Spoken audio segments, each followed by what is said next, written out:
time, weather, and always class. Breath control and bad decisions. It's our game. With Gen X and Salty J, we'll shout it loud. A celebration of life. Come join the crowd.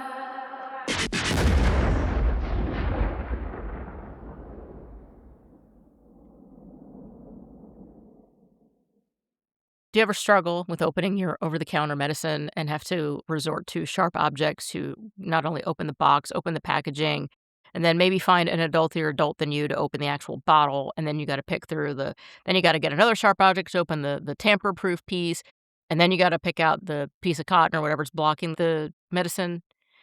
Well, today we're gonna talk about the Chicago Tylenol murders from 1982, and they're the reason why you have to do that today. Welcome to Breath Control and Bad Decisions. I'm Gen X. Hey, I'm Salty J, and setting the scene for this, it was September of 1982. Michael Jackson's Thriller hadn't even been released yet. People are still smoking in hospitals. Yeah. Seatbelts are optional. See, you Helmets weren't are ready for this. optional. I told you I studied this. And extra strength Tylenol is America's favorite painkiller. It controlled 35% of the painkiller market. So it Yes. was everywhere. You have a headache, you take Tylenol. Your back hurts, Tylenol. Hungover from Boone's Farm, Tylenol. Tylenol. Your kid licked the shopping cart. Tylenol. Ty- And yeah, nobody thought twice about taking it. Well, why would you? I mean, so the Chicago Tylenol murders, they're horrifying, and they remain one of the most horrifying crimes in modern American history, not because of any, fantastic chases or hostage situations or shootouts or anything like that, simply because it was a bottle of Tylenol. That was the weapon. It was just a regular old bottle of Tylenol on the shelves, pain reliever. What everybody took every single day, day in, day out. Millions of people took it. But in 1982, 7 people in Chicago died after taking extra strength Tylenol capsules that were laced with potassium cyanide. Just 7 people living their ordinary lives, trying to get rid of a headache or a backache. Because, like me, maybe you set the dog's water bowl down weird and your back hurt, you got a backache. Are you moving a Nope. really heavy planter? Yeah, but it attacked the foundational trust that we had. We trusted the products that were on the shelves, and you went to the pharmacy or the store, you went and you bought your medicine, grabbed a pack of gum, bottle of Aquanet, cassette of Thriller. Well, you couldn't buy Thriller because that wasn't out yet. Michael Jackson cassette, whatever. And you went home, civilization was functioning at a normal basic level, which was a bold assumption, as this turns out. And for Gen X, this became one more brick in the wall of our low-grade existential dread that defined our childhood. The Tylenol murders unlocked a whole new category of fear because this was not a fear that it wasn't even in our People's society. mind. Why? Before then, packaging was just held together with optimism. There was no safety tamper. There was no tamper-proof, no safety, no nothing. You went in, you opened up the bottle, it was open. Open. Yeah. Yep. It changed America. Mhm. Well, probably the world if you really think about it, because It that's not just it here. it did, and it was there wasn't any security, and you think about today now, you walk into a grocery store and everything you buy has some kind of a security on it, with the exception of, like, produce, you know? Oh, yeah. Everything, food, every single thing, like, I legitimately at least once a day I am grabbing a sharp object to get into a piece of cheese or something normal, something very mundane that I'm eating some food and I'm yelling and shaking my fist going, "Why won't you let me get into your deliciousness?" It's Are you ridiculous the kidding? amount. You need scissors to open scissors. Yes. Bullshit. Yes, it's ridiculous. I mean, it's ridiculous. So, today, that changed packaging forever. Forever. The tamper evidence seal became industry standard, and now opening a bottle of anything, it feels like you're qualifying for a special ops unit. There's the outer plastic wrap, glued cardboard flap, childproof cap, foil seal, cotton wad. So at this point, the bottle might as well say, "Congratulations, you've reached level 5. The ibuprofen is yours. You deserve this." After That all these the steps. right, the 1982 Tylenol murders is where all of this came from, and if somebody can get into modern packaging and tamper-proof medication, they deserve less prison and more of a job at NASA because it is so hard for me to get into almost anything that I open. Even milk, even a 2 even a gallon jug of milk. Sometimes it's just the seal that you twist, the little plastic seal, it breaks and it's off. Other times, you open that plastic seal, it twists off, and then there's another piece of plastic underneath that has that fake flap on the foil that I'm talking about. Oh, yeah. The Oh, one where yeah. you're supposed to pull and every single And time you I can't pull even it, it grab just it. no, it just breaks off. I'm like, "Oh, that was Mm. great. Cool." And so I have to resort to a knife and plunge the knife into the seal and then cut it out. I mean, it's ridiculous. It all comes from this. So, you know how I am with my own theories. I think Yeah. that they probably killed a lot more than 7 people because how many people, they said, "Oh, well, they were having chest pain. That's why they died," or, because we weren't I randomly testing everybody for cyanide back then. Right, And and you don't know, you're absolutely right, you don't know, there could have been many people who took it and because they were having some kind other of other issues. pain Yeah. and it killed them, and I don't know what it is and how it is in Chicago, I know certain cities and certain states have different laws regarding autopsies, so if the family wants one, they'll do one, I don't know if it's standard when it's when the cause of death is like, "Well, he was having chest pain, so it was probably," you know what I mean? I don't Yeah. I don't know, so you're They didn't right do it that they very on well could've. Yeah, they didn't do them on either of my parents. Think about how many Yeah, people, but the first one that they did have record of was a 12-year-old. So of course yeah, you're gonna be diving in. What the hell happened to a 12-year-old that woke up with mhm, cold symptoms? Like, right, you know, that had a and headache. yeah, yeah. And then within hours after taking it, she's dead. It's Mhm, crazy. mhm, And, I think the scary part of it for me is like when you think about it, it's like it's like a lottery you don't wanna win, it's whatever age, background, neighborhood, there's no connection, it's just random, like right, playing roulette, and it was and I only think in Chicago. if you have serial killers, they always say, "Oh, they were looking for women with dark hair this age." Just the randomness of this just didn't fit a profile that you really heard about or thought about, and Mm-mm. This is just some random psychopath grabbing bottles, taking them home, filling them with opening the capsules, filling them with, potassium cyanide, and putting them back on the shelf. And just walking out of the store. There were no cameras, there were no security measures to monitor this, that they weren't even it wasn't even it came from one store, it came from several different stores in the area, yeah. and, I mean, to its credit, J&J responded in a way that still gets taught in business schools. They recalled about 31 million bottles of Tylenol nationwide, which cost them more than $100 million in 1982 money. Yeah, that'd be That's not several 100,000. Yeah, Yeah, now. that's not, "Oops, bad quarter" money, that's, "We could have bought several mansions in a small island" money, and today, corporations often respond to disaster with, "We value your trust, we're committed to transparency. Please stop posting angry comments." But J&J actually acted, and they never found them. Never found them. Never. They might have. We'll talk about it a little bit, but it was never proven. But it's crazy that it was just like a new fear unlocked. Suddenly, your Mhm. medicine cabinet can kill you, and nobody thought that would be the case, you know? Right.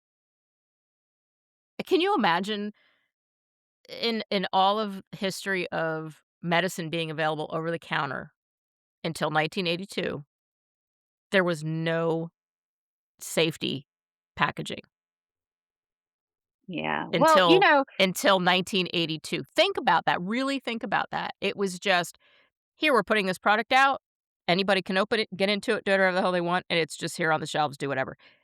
no safety packaging until 1982 Yeah. after this incident. Well, like, back then, you didn't worry about active shooters in schools, and now you do.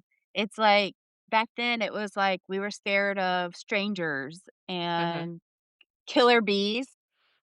Yes, I remember the killer bees. Quicksand. I don't know if we were scared of quicksand because of video games or movies, but I know I was scared one day I was gonna Looney sink into Tunes. quicksand.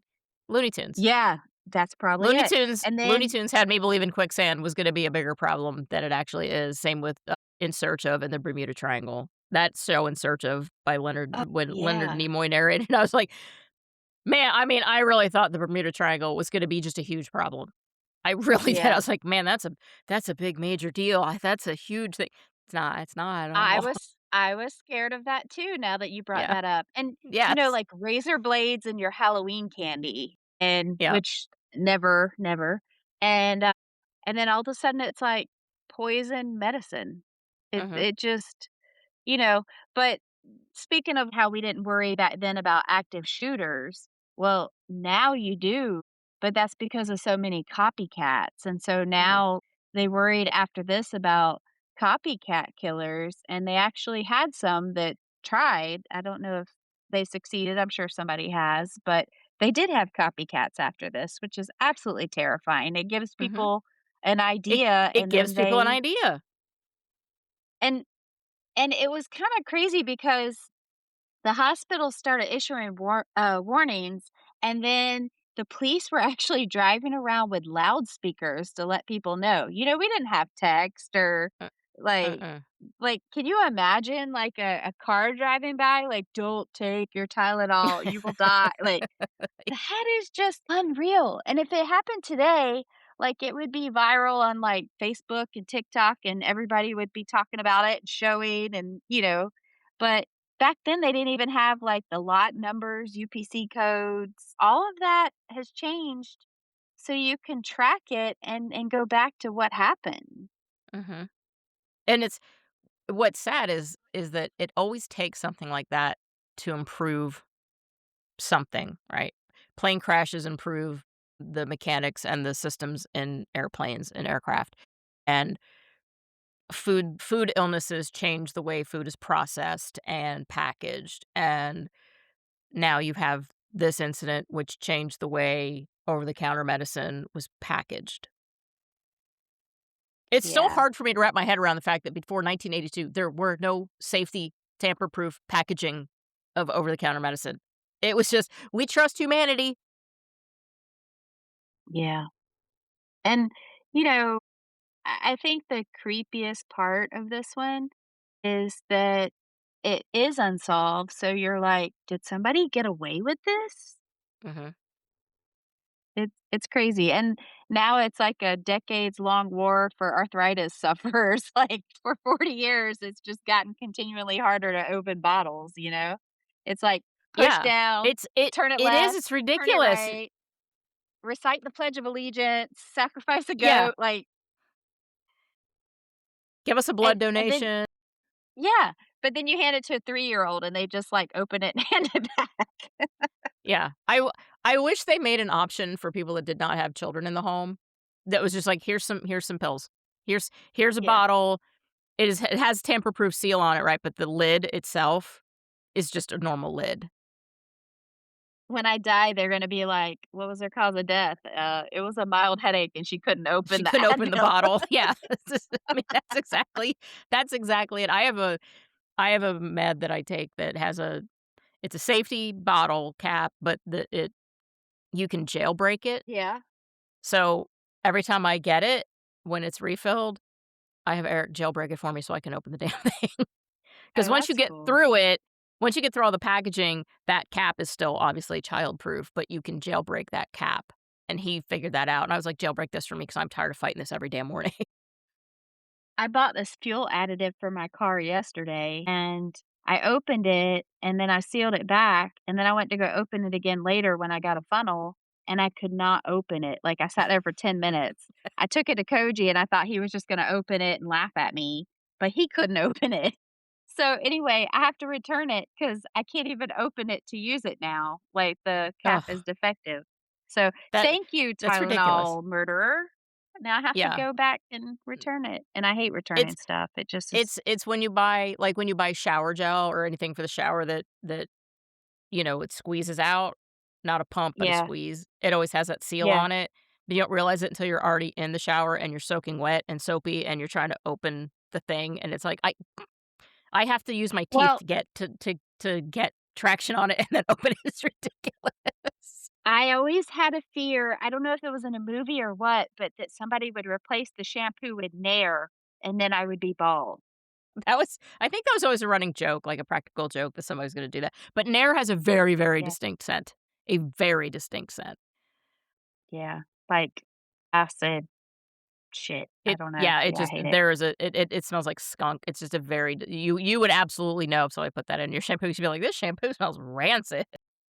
Yeah, I think, like, the biggest takeaway from this is that, like, before this happened, everybody just thought that things on store shelves were safe, like, you're going to a Mhm, store, it's safe, and then it shattered the trust of everybody, and mhm. I don't know, it really changed a lot of people. It did, and you have to wonder do you think the person who did it, do you think they ever bragged to anybody about it? That a lot of killers can't keep their Probably. mouths shut. They they they they will insinuate that they've done something as the case gets older and older because they think they're safe, and that's a lot of times that's how they're caught is because they're yapping. And, it seems odd to me that somebody like this, who clearly thinks they're smarter than everybody else, did this and got away with it and then said nothing about it to anybody over the course of their lifetime. Which is absolutely insane. Yeah. Which, I don't know. I don't understand the psychology behind it. Like, when I was studying to do this episode, it's not like they got notoriety Nope. or like was it just to do fear? Like, I don't I don't know. Or did they get their own notoriety in their because a lot of killers do is they keep keepsakes, and so every time that was in the newspaper, they would cut it out and put it in a book and be like, "Haha, that's my," you know what I mean? And that's yeah. what they do, and you have to wonder if that was what they were looking for or just the, "I did it and I got away with it, and I am smarter than everybody else because nobody suspects that it's me. Nobody knows. Nobody." I mean, how do you even get your hands on that? I don't know, and I'm asking from a genuine place of ignorance because I mean, I know in the 19th century could walk into the drugstore and be like, "Hey, man, I need some arsenic because 'cause I'm killing some rats." And be like, "Here you go, here's arsenic." And, you know, I'm pretty sure those you things can have still changed. well, I mean, actually, no, I watch too many crime shows. You can Yeah. still get that stuff People pretty are dang still getting easy. it, and I just because there is no electronic trace. Right Yeah. now, there are electronic trails of everything, even if they think they've factory reset and got rid of everything, it still lives. Back Oh, yeah. then, They can even that test, like, that didn't for exist. additives and stuff. It's Yeah, crazy. yeah, So so just like I did on the Challenger episode, I know you wrote this episode, but I looked up to talk about the people that died because mhm, if we're talking about this, it's a heavy subject, and mhm, we're always going to have some humor, so we are going to talk shit about how we can't open bottles and all yes, of that. But the first victim we talked about, Mary Kellerman, she was 12 years old and she woke up feeling sick. Her parents gave her an extra strength Tylenol and she died the same day. And then a 27-year-old, Adam Janis, he died from minor chest pain and he died shortly after he took it. Well, Adam's brother Stanley got home from his funeral, took a Tylenol, and died from the same bottle. And then Teresa, Stanley's wife, also took one from the same bottle and died. So 3 people, it came from the same bottle, which is mhm, insane. Then there was Mary Reiner. She gave birth, took it for pain from giving birth. 27-year-old dead. Paula Prince was a flight attendant, and she was on her way home from work. And then Mary McFarland, 31-year-old, she had a headache. So it wasn't like something they wouldn't have died if they wouldn't have had the medicine. It was just completely senseless feeling, you know? Right. And there was nobody was targeted. Like, nobody they couldn't say it was supposed to be for we've narrowed it down. We think they were tracking this. No. It just nope. It's I was kinda shocked at the 3 people from the same bottle, like, I mean, I shouldn't be, because they didn't know, and then they all were probably having headaches and struggling with that, you know? Yeah. Yeah. Can you imagine? Can you imagine that family? No, no, like, it's just one hit after the other, which is Yeah. how life goes. I was talking about that with somebody today. It's like, when it rains, it pours, like, you know, my son's car blew up, and then now my transmission light came on, like, it's always It's everything comes, in waves, it but, does. that's one hell of a fucking wave. That's all I can say. I It can't is. imagine for that family. And not having any there was no resolution because nobody was ever arrested. There was one suspect, James William Lewis, who sent an extortion letter demanding money. Very subtle. But suspicion isn't proof, and the case, it's still unsolved. Yeah. I don't I don't know how far they dug into him or if he was just jumping on this I don't know. I have no idea, but it's one of those things that turned all of our parents into detectives. "Did you open the toothpaste?" "No, Ronald used it." "Okay, don't open anything that isn't if it doesn't have this on, make sure you don't." Just it was a wave of fear. Well, so, he did the extortion letter demanding $1,000,000 and he Yeah, would stop the poisoning. yeah. And Very they did subtle, track very the subtle. letter to him. Yeah, and they arrested him, but they couldn't prove that he poisoned the Tylenol, like, there was no fingerprints, no witnesses, no cyanide that they Like you're could. gonna have a witness to dude doing this. "Yeah, Yeah, I was in but his basement while I was putting this in the capsules." he did have a background of fraud, deception, and really bizarre behavior, so he Yeah. really wasn't, like, a upstanding citizen, and he was also suspected in the death and dismemberment of a man, even though they never convicted him of that, but they said that he was intelligent, he was manipulative, and he did have the mental capacity to, like, come up with complex schemes, Mhm. and they felt like he fit the profile, Yeah. but the poisons were in the Chicago area, and he was living in New York at the time. And, back then you couldn't track the traveling. Like, now there's all these cameras where you can read the tags and like, tell where people have gone or GPS on their phone, but Yeah, I there's mean, no and way to know. they could have checked airlines to see if he flew, to see if he had flown into Chicago and then placed all these bottles. They easily could have checked airline ticketed passengers if he traveled under his own name, which, again, as somebody who's not a criminal, I don't know how people travel under a different name when they're traveling by air because 'cause I'm an idiot. I don't know I don't know how I don't know the level of complication to do that, be like, "Yep, Well, that's me." Like, I can't figure that out. just like this, I think that there was things that happened. Well, there was things that happened. There was a story about this guy that killed his mom by putting a bomb in a suitcase. I'll have to tell that Oh, story yeah, one day. no, that's the airline, that was '50s, I think. Yeah. Yeah, yeah, Yes, he was but trying to that get really he wanted came her life insurance, yeah. that was crazy. That is a Yeah, wild ass story. But so that's like the time where they started trying to track who was actually on airplanes yeah, and and then it's and the gotten. doing the screenings, Yeah, the screenings but for luggage and that was crazy because you could buy back then, you could buy insurance, like, at the at the airport, counter when you're yeah, about to get on before a he plane. boarded. Yeah. Also, "Hey, thanks for flying Delta, would you like to buy this life insurance in case there's an issue?" Wink, wink. I did get her on with the "No." fake ID. Now I'll go buy the insurance. Yeah. Yes. Oh, my plan is all falling into place.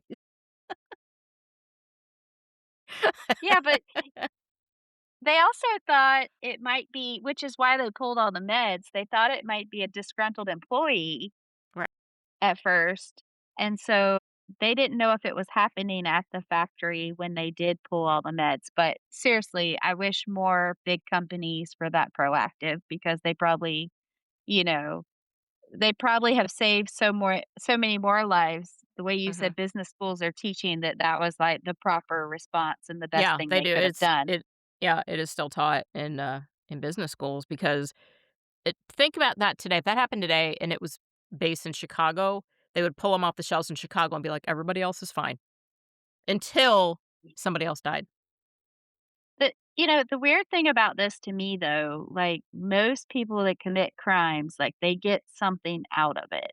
Right. And with this, like there's no That financial gain, but there's no connection. that might have been what It's he like, got out of it was just knowing that he could do it. yeah, Knowing that he like did it and he got away with it. just causing panic. Mhm. Yeah, yeah, I mean, and it's terrifying to think about, and it's the Tylenol murders taught us a very brutal lesson, and that's that evil doesn't always arrive dramatically. Sometimes it's hidden in a medicine bottle. yeah.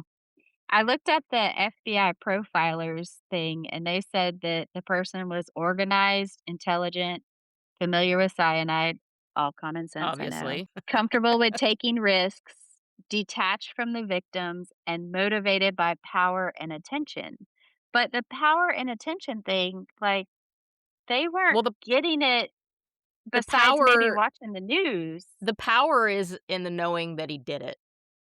That's the power. I did it and I got away with it. The attention was simply, "I'm being highlighted on the news and nobody knows that it's me," or clipping out Yeah. the news articles and smirking, "Nobody knows it's me. I did this. I'm smart. I'm smarter than everybody.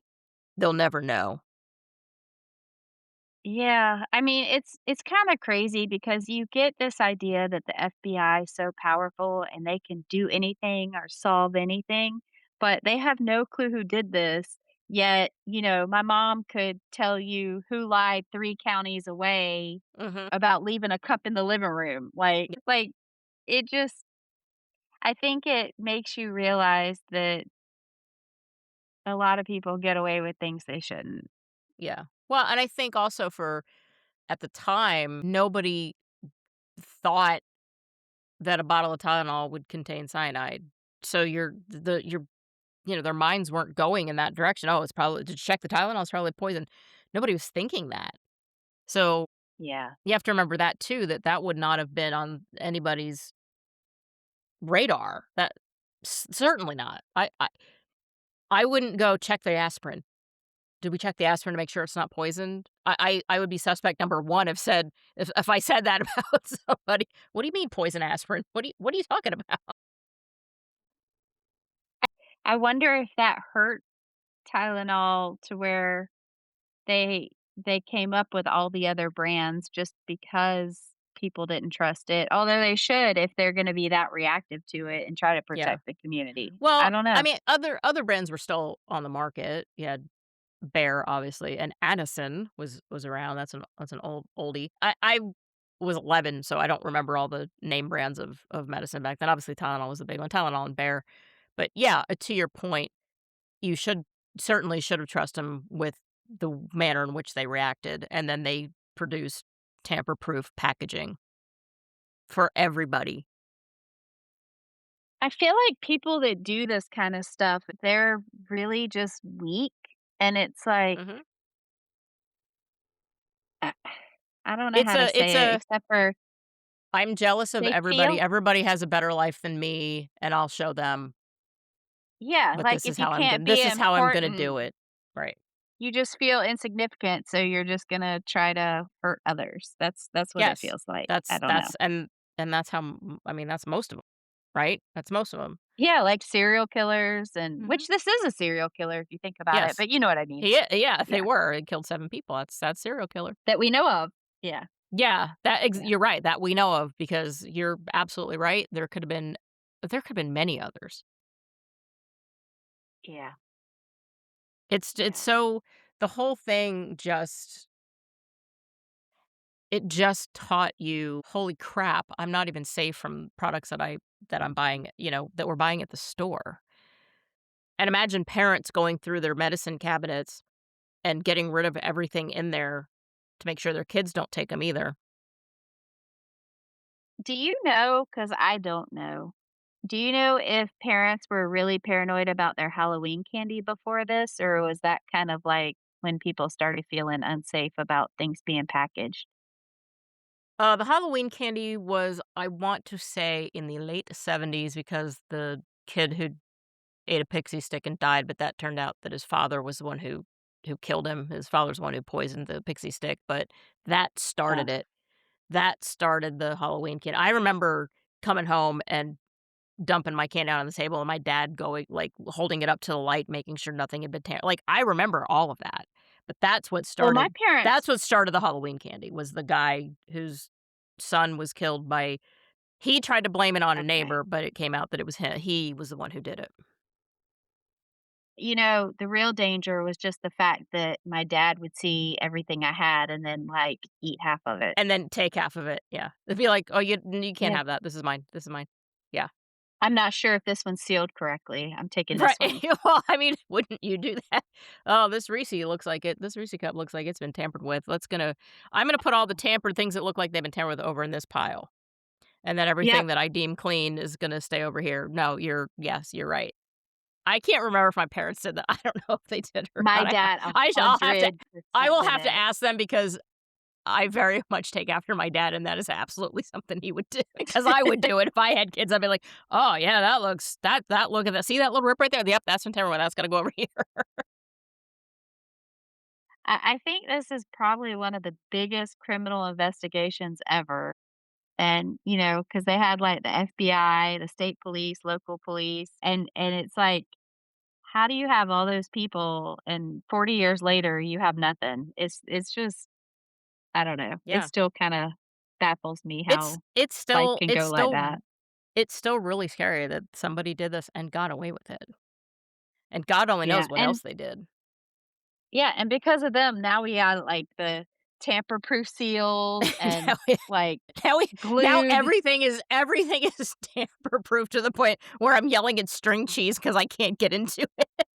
Yeah, and then it's got, like, shrink wrap around it, and then there's, Yes. like, foil once you get past that, and then it's, like, the child-resistant top that you have to turn just right while you And then squeeze and it, then, like it. there's a master lock they need a combination for to get past that. I mean, it's ridiculous. You need, the DEFCON codes to get into shit, and it is, I don't wanna say it's overboard because it's for our safety because of this kinda shit, because people suck, but when I'm having a breakdown in the kitchen because I can't get into string cheese because it's like, "Easy open," and I'm like, "The fuck this is? There's no easy open here. There's no loose ends. I can't give me the scissors. I can't get into my fucking cheese. Why won't you So let me get into your deliciousness?" this obviously is not nearly as traumatic as the Tylenol murders, but on TikTok, there was a person, I don't remember even if it was a male or female, but they videoed themselves opening a ice cream at the grocery store, licking it, putting the lid back on it, and then putting it back in the case. I And remember that being on the news. I remember when that happened. Yeah. yeah, and that had them recall all the ice cream and then Yep. start making sure that each one had, like, a plastic A plastic seal on top seal. of just having the lid. So it's like, this is why we can't have nice things, you It know? is, because Like, people are terrible. and that's bad for the environment, but it's just like we don't have trust. It's part of why Gen X is the way we are. It taught us trust but verify, read the fine print, check the seal, and if anything opens too easily, maybe don't take it, maybe don't eat it. You don't think about it that often, but every time I open a bottle, I do check the seal. I do So too. If I so it open like has affected me. a little soda bottle or a water bottle somewhere, if I'm out, like if I in an airport and I buy a little bottle and I open it and I don't hear the click of that Yeah. plastic ring on the bottom, I'm like, shit, did I have the ring? Was that ring Was that already open, or did I Or just not mentally hear, did my brain just not hear it in the You know what I mean? It's and I have actually tossed I'm like, "Okay, I don't remember hearing that click, I can't drink that." Yeah, or, like, you open the cap and the plastic ring that's supposed to protect it comes off with it, and you're Yeah. like, "These are faulty, am I even protected?" If something could go wrong with me, it always does, I'm just saying. I Sometimes the safety things I fail too. hate fighting safety things, and it's always the where they have the foil seal that have the little tabs? Like, they'll have 4 tabs Yeah, around the and you can those tabs are glued you can never get to them. Those tabs don't work. I always have to take a knife and cut it and do that. The tabs never work. If it's a little teeny tiny tab that I can get to, maybe I can do it with my teeth. I'll grab it with my teeth and pull it. I mean, it's just things are really difficult to get into, and I'm glad that they are difficult to get into. I really am. I'm not knocking it, but this is why the 1982 Tylenol murders are why we fight to get into things, including food, beverages, especially drugs, especially over the counter stuff. But I mean, yeah. everything. Everything is sealed. As it should be. As it should be. The only thing that's not sealed though, which I find odd, is like fruit, like strawberries and blueberries and like there's in the little plastic clamshells. Anybody could just get in there and do Yeah. whatever. I hate that everything's sealed. I feel like there's all these, like, microplastics and poisoning, and I'm pretty granola. I hate a lot of plastics. Like, Yeah, I I do will too. never put plastic in the microwave. I always use glass. I'm probably a little bit OCD, but I hate that everything, like vegetables and fruits, are wrapped in plastic. I like when you see other countries wrapping things in, like, banana leaves and degradable stuff. Like, Yeah. it I it so it's sad I you take have to my do own that. produce bags to the grocery store that are, they're like a net. It's a cloth bag, but they're netted. They look like Oh, net, so that's they're neat. open. So I have like Yeah. 6 of those, and so that's what I put my produce in, and I know that the cashiers hate me because they can't see the code on them, so when I put it up there, I'm like, "That's portobello mushrooms, that's avocado, those are Honeycrisp." I tell them exactly what it is as they're reading it so they can get the code, but So you I won't use the plastic things. I won't use those plastic so bags. I you're a have little my bit own. granola too. I recycle everything that can be recycled, and I will dig shit out of my garbage that somebody else put in there that is recyclable. Like, what does that Yeah. plastic bottle do in the garbage? That's recyclable. It galls me that my city does not do glass recycling at your door with our other recycling. We have to take it to Yeah. a separate facility, and I have driven around in my truck with a 50-gallon tote full of empty wine and beer bottles and liquor bottles, and then by the time I get to the big glass recycling dumpster in front of the grocery store, I look like a hopeless alcoholic. And the other thing is that dumpster, the opening is taller than I am. So, like, I have to bring a step stool or something so I can stand up so I Oh can empty gosh. that 50-gallon bin into there, and then I just go, "Fuck it, I'm not doing it. This is ridiculous. Fucking pick up the glass with the rest of the recyclables. This is ridiculous." Feel like, it's kinda like that one bad apple spoils the bunch. Most of the population are good-hearted, trustworthy people that would never even imagine doing anything like this Right. ever. Right. But you have a nation in fear, Mhm. and I think the takeaway from this is to not lose hope in humanity because of shit like this, because it's not common. It doesn't happen all the time. Right. And the fact that it did, it's scary. It's scary as shit, but it's not normal. And we always have to remember that.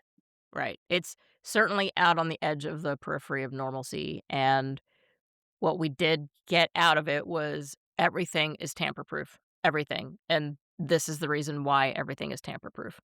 And we should be glad for that Yeah. because there are way too many psychotic people now, I think. That's my Yeah. personal opinion. I don't if you wanna come at me for that, that's fine. There are way too many fucking crazy people that do ridiculous shit for TikTok videos. I'm coming at you. I'm just kidding. No, Bring it I on. do. I do. Wait, I'm going to do the hand gesture. um, I think things like this give us a bad taste of what humanity is, but Mhm. when you really look at the people that surround you, think about all the good. And like I would tell my kids, I remember watching the news with them about the marathon bomber, and I'm like, don't look at the bad guys. Look at how many people are rushing to help. And, Yes. you know, even with this case, imagine how many people were trying to track this down, trying to make sure the medicine's pulled, keep everybody safe. You know, this is like probably one asshole and then thousands of people trying to stop them, you Mhm. know? And an entire So, company that pulled every single box of the product from every store shelf in the country. That wouldn't happen yeah. nowadays. They would be like, "Well, it was in Chicago, so we'll pull the Chicago ones only. Till somebody else decides in another city, then we'll pull those." Like, I really do believe that any other company would give you the same bullshit.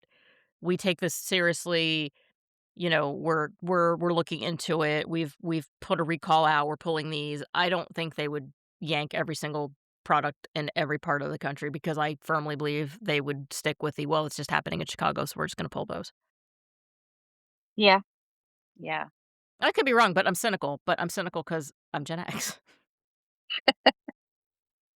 It's just Yeah. I think we all are. cynicism is our emotional sunscreen. That's true. I never thought of it that way. Yeah. It's self-preservation, protection, Yeah, you know. We couldn't take Tylenol, but we could still stay out till the lights turned on and that's not wear a helmet exactly riding our that's bike, exactly right. not wear a Stay seatbelt. stay out as late as you want, just don't take any damn Tylenol. Did you know when this happened, people could still smoke cigarettes in the hospital? Like, I still can't get over some Oh, of that yeah. stuff. Oh, Yeah. yeah. I mean, hell, my first vehicle had, like, 6 ashtrays in it, and it was I bought my that was in 1988, and it was a 5-year-old car. I bought it was built in 1983, so, yeah, I mean and then about 10 years ago, I bought a '68 Camaro, and that thing was loaded with ashtrays, just fucking ashtrays That's a everywhere. I'm badass like, car, "God though. damn." It's everybody can you I was just imagining everybody back then just piling into that car and just lighting up Flicking their little cigarettes the whole just trip. everywhere. I'm so glad it didn't smell of old stale cigarettes, but every time, like, everything I look like doors, the dashboard, even the back seat, I'm like, "There are fucking ashtrays everywhere in this car." You said it's a 1968. I was just thinking because you haven't done any of the music lists lately. No, and Eric actually reminded me of that the other day. He's like, "You know, you haven't done the music list." I'm like, "You're right, I forgot." A typical Gen X. I saw a squirrel and I forgot to do it. Alright, well, so while we're on here, I just looked and said muscle car playlist for 1968, so let's go through this. Alright, go ahead. You do it, Julie. Okay, you're driving your Camaro. What color is it? Black. Black. What kind of cigarette you smoking? Marlboro Light. It's 1968. Okay. Alright. So you're listening to Born to Be Wild. Alright. Perfect. Okay. Or Sunshine of Your Love by Cream. Okay. I don't know that one. Do you know the You words? Can you sing if it? you heard yeah, if you heard it, you would say, "Oh, I know that." Yeah, it's very Can you send psychedelic. me give me, like, a line. Uh, "I'll be waiting for you to be where I'm going in the I do! I know sunshine." it! See, I told you. I told you. Okay, okay. Yeah. And then I love this Sorry, one. that was Peace also very flat. No, I love it. It's better than me. I'm, like, fucking tone deaf. Thank you. If I did it which I didn't know Yeah, the words, I'm not so actually trying to sing. This is just me helping Julie. yeah, yeah, because I need all the help I get. Piece of My Heart, Janis Joplin. Yes, that is on my, playlist. I love Janice. I have her 2 of her albums. Okay, I absolutely love when people do this acoustic. Hey Jude by the Beatles. Yes. Yes. That was written Jumpin' for Jack Flash. written for Julian Lennon by Paul about it was John and his first wife were getting a divorce. I love that Yep. song. Magic Carpet Ride, Steppenwolf. 2 Steppenwolf songs on there. Alright. Susie Q. I don't know that one. Although we CCR. called my Aunt Susan. Yep, Is that CCR, Susie? Yeah. You yep. that's another one you would know if you heard it. People Gotta Be Free by the Rascals. Miss Robinson, Simon and Garfunkel. Mrs. Robinson? Did you say Miss Oh, Robinson? yeah, Miss That would've been a Robinson. much different movie. Hello, Well, she's Miss single, so Robinson. it's fine. Everything's fine. She was single. And Chain of Fools by Aretha Franklin. I love her. I used to I sing that love song her. too. I had a cat named Chainsaw, and I used to sing Chain of Fools to Chainsaw, but I would go, "Chain, chain, chain, chain of saws." He hated me. All my pets hate me because I sing ridiculous shit to them, every single one of them. That's so funny. Yeah. So that's yeah, I don't remember, like, listening to music in 1968 because I wasn't born Well, yet, you weren't but you alive. started I talking wasn't about either. yeah, but I was just thinking about the car and who like, when you bring up, like, a old classic muscle car, which I love classics, but I just try to think of, like, people rolling it out of the dealership, what they're putting on, like, what they're wearing, little sunglasses, like I don't know, it's like a whole vibe, it's cool as shit, so, Yeah, like, you look at car shows and you look at the little old men sitting with their car, and some of them will tell you, "I bought it from the dealership," and I'm like, "What did I he bought it. look like at the time? What was he wearing? Yeah, Did he drag his little I bought it fishing brand tail?" new from the dealership. "You lie, you a lie." But, no, I love classic cars, so that's pretty neat. I would get a '62 Chevy pickup truck with Yeah, the little wood bed. That would be my classic car. we have, well, Yeah. they're not mine. Eric has classic Land Cruisers that he's rebuilt, so we have those too as Oh, well. really? Yeah, Well, that's awesome. That's yeah. awesome. Alright, well, I guess we finished talking about the Tylenol, but you know me, my little ADHD brain, you mentioned that We as you were writing it for a topic, and I read so much. Like, well, it's and I crazy. figured that you would. I knew that if you looked at it and were like, "I don't really wanna do that," you would have told me. I'm not comfortable doing that. I don't really know much about it, but I know that if you there is a subject you aren't familiar with, that you'll go down a rabbit hole. That's why I don't Well, when I'm writing it, I don't go crazy because 'cause I'm like, it's bullet points just to kinda keep us on target, and then you'll do your own reading, so you add your own information, and I don't spoon feed it to you, just like you don't spoon feed it to me either because part of talking about stuff is learning on your own too, so you come to the table with some of your own takeaways. podcasts shouldn't be scripted. It Uh-uh. should be, like, authentic conversation, and, you know, I might say some wrong shit sometime. You know I'll say names Oh, we're wrong. gonna say wrong shit. I mean, I'm sure that there will be people who are like, "Nope, that's not what happened," and that's fine. It's just don't be a dick about it. Yeah, 'Cause but I do we fight try back, we don't care. We fight back. We're Gen X, we don't give a shit. I do try to research everything and make sure it's 100% Yeah, on point, but I will it's mispronounce the fuck out of a name yeah, or a song lyric, it's gonna we try happen. to be accurate in our we try to be accurate in our reporting because 'cause we're Walter Cronkite, and we just try to be accurate and not give you false information or blatantly incorrect information, but there's gonna be times where we might get 1 or 2 things wrong, and we don't mind if you point out something that is incorrect as long as you do it not in a don't do it like a dick. If you do it like an asshole, we're both gonna come at you. That's all we're Well, we asking. haven't been Just be nice corrected about it. yet. I'm No, sure we at some haven't. point it will happen, You're gonna but I'll act probably laugh. as somebody I can actually, that's not exactly what happened, like, I can hear it, there's gonna be one. You'll hear the voice when you read it. Yeah.